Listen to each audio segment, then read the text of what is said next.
E a gente não poderia começar essa semana de uma outra forma, senão falando do que aconteceu na sexta-feira, que já ficou conhecido como a sexta-feira cinzenta do Uptober.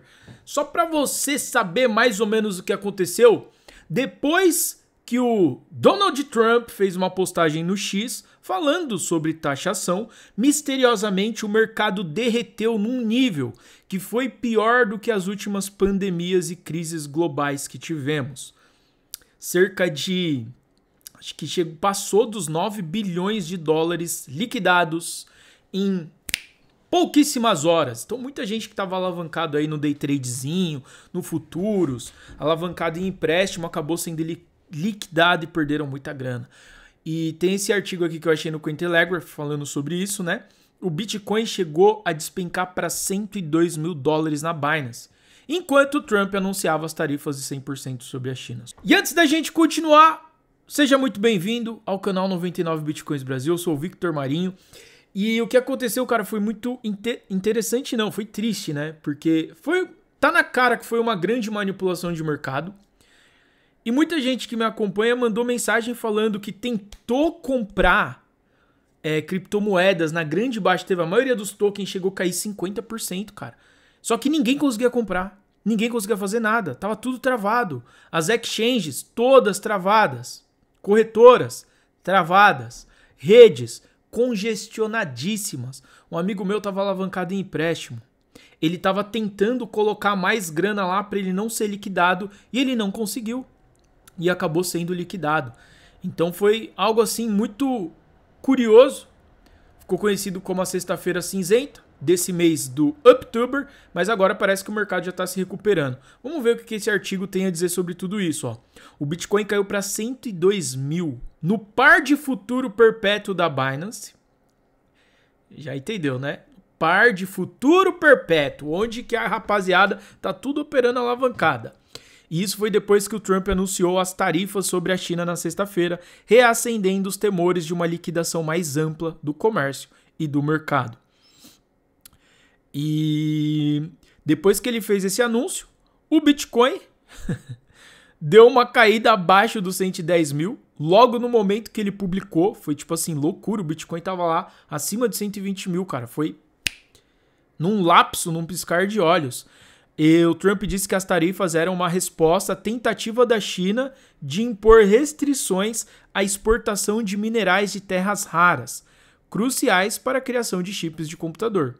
E o Trump escreveu no Truth oficial: acabou de ser descoberto que a China assumiu uma posição extraordinariamente agressiva em relação ao comércio, enviando uma carta extremamente hostil ao mundo, afirmando que a partir do dia 1º de novembro de 2025 imporia controles de exportação em larga escala a praticamente todos os produtos que fabrica. Se você não sabe, essas terras raras é uma coisa que a China é a top 1. Esse vai ser o petróleo dos próximos anos, podemos dizer assim. Tem um outro país que eu não lembro qual agora, que é o top 2. E o Brasil é o top 3 em terras raras. Tipo assim, o Brasil tá de frente com a oportunidade para se tornar uma das maiores potências do mundo. A única coisa que precisa mudar são os políticos que estão dirigindo o nosso país, porque eles não sabem nada sobre como dirigir um país, né? Claro que eu também não sei. Mas, tampouco o presidente brasileiro sabe o que ele está fazendo. O cara que não estudou, não tem faculdade, não tem nada à frente de um país, um ex-presidiário, não é algo que eu confie tanto. Então, essas terras raras são minerais muito preciosos, vão valer mais que o petróleo, e a China simplesmente falou: a gente não vai mandar essa parada pra ninguém. Aí o Donald Trump ficou puto, foi lá e falou: então tá bom, vamos meter taxa. Aí a única coisa que o mundo mais odeia é a incerteza. E a incerteza causa queda. A queda causa FOMO. O FOMO causa mais queda ainda. Então entra num ciclo muito louco. Ó, os primeiros anúncios de tarifa causaram um impacto nos mercados de criptomoedas e geraram temores de uma recessão. O Bitcoin caiu para 102 mil, a menor cotação em 3 meses. Ó, logo após o anúncio, o par de futuros Bitcoin com o USDT caiu para 102 mil, uma mínima não vista desde o final de junho, quando o Bitcoin caiu abaixo de 100 mil.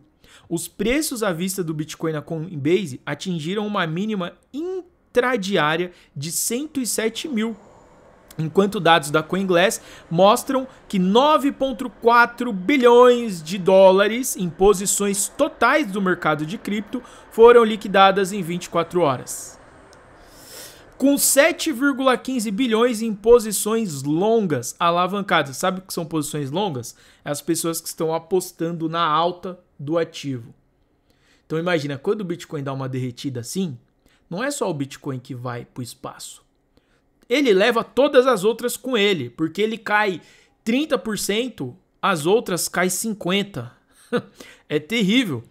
E ó, o mercado cripto em geral também sucumbiu à carnificina, com o Ethereum caindo para 3.500 dólares, cara. E a Solana caiu abaixo de 140 lá no seu par futuro da Binance.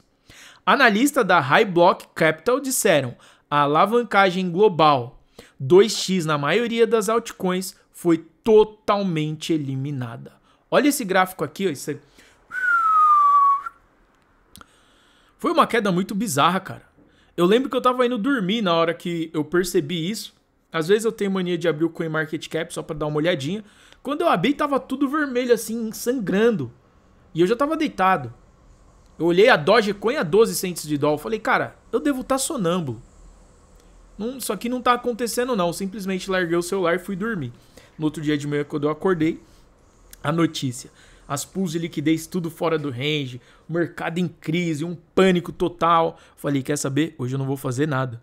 Abri uma livezinha e fui jogar Rohan 2 com a rapaziada para não me estressar. E agora, dito e feito, o mercado já tá se recuperando. Inclusive, se você gostaria de ter uma oportunidade, talvez, veja bem, talvez fazer um lucro, essa semana eu tô muito de olho na Snorter, porque daqui 7 dias acaba a pré-venda e ela já vai ser listada. Nesse exato momento, um token Snort está saindo a 10 cents de dólar. É um bot de trading de meme coins da Solana. E eu achei interessante porque tá na pré-venda, né? Assim que acabar aqui, ele vai ser listado. Normalmente, quando lista, valoriza. Normalmente. Então é uma grande possibilidade de talvez fazer um lucro. Mas nunca se esqueça do gerenciamento de risco, que eu sempre recomendo aqui. No máximo, do máximo, assim, o teto que você deve arriscar nesse tipo de coisa é 5% do seu salário. Então, se você ganha R$2.000 por mês, 5% de R$2.000 é R$100. Você nunca deve ir além. Nem para arriscar numa pré-venda, nem no botzinho, nem num joguinho milagroso, nem numa piramidezinha.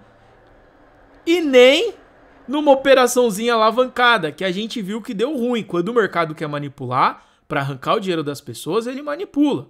Então a gente tem que tomar cuidado, fazer a nossa parte. Qual que é a nossa parte? O gerenciamento de risco, que a gente nunca sabe quando coisas desse tipo vai acontecer de novo.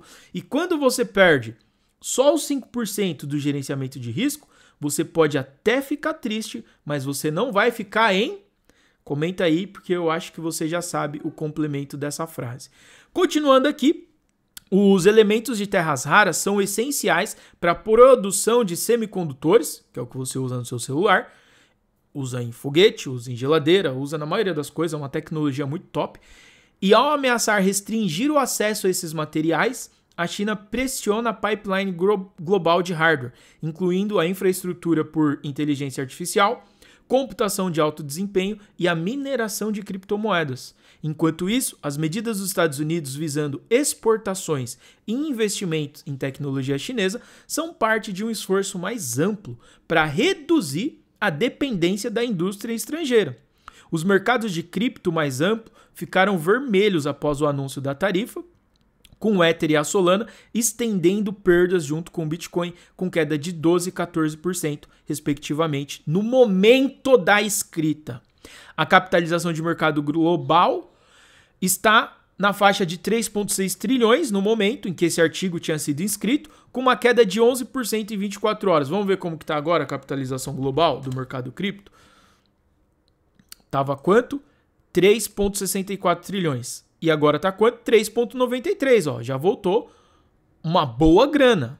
E o Bitcoin se recuperando aí, a 115 mil. O Ethereum já voltou para o patamar acima dos 4 mil dólares, que para mim é muito interessante. Eu já falei aqui em outros vídeos que eu tenho pool de liquidez de Ethereum de 3.999 até 5 mil. Então, enquanto ele estiver nessa faixa entre 4 e 5 mil, é muito positivo para mim. Quando ele saiu, eu falei, putz, será que eu vou ter que refazer? Mas não precisei. Às vezes, é só esperar, cara. Muitas vezes, a melhor estratégia que você pode fazer é não fazer absolutamente nada. Sentar, respirar, espera uns 2, 3 dias e ver o que vai acontecer. Mas quando a gente tem o gerenciamento de risco em dia, esse tipo de coisa acaba não abalando a gente. Inclusive, destaque aqui pro BNB, né? Puta que pariu! 1.300 dólares, cara. O BNB, parece que essa queda nem afetou, né? Ah, foi bom pra Binance, né? Não é à toa que o BNB tá, ó, nos últimos 7 dias aqui, 12% de valorização, 17% nas últimas 24 horas. Isso aqui é bizarro, cara. Subiu demais o BNB. Mas tá aí, o mercado se recuperando, tudo ficando positivo novamente. Eu acredito que a gente ainda vai ter, daqui para o fim do ano, ainda vai ter muitas surpresas boas com o mercado cripto, muita coisa valorizando e, claro, provavelmente essa semana eu vou comprar uma cotinha aqui de Snorter, jogando dentro do meu gerenciamento de risco de 5%, porque eu também não gosto de perder dinheiro. E quando eu perco, eu gosto de ficar só triste, não em depressão. Se você quer continuar com a gente, vou deixar um outro vídeo aqui em cima indicado para você e o link da Snorter vai estar aqui na descrição.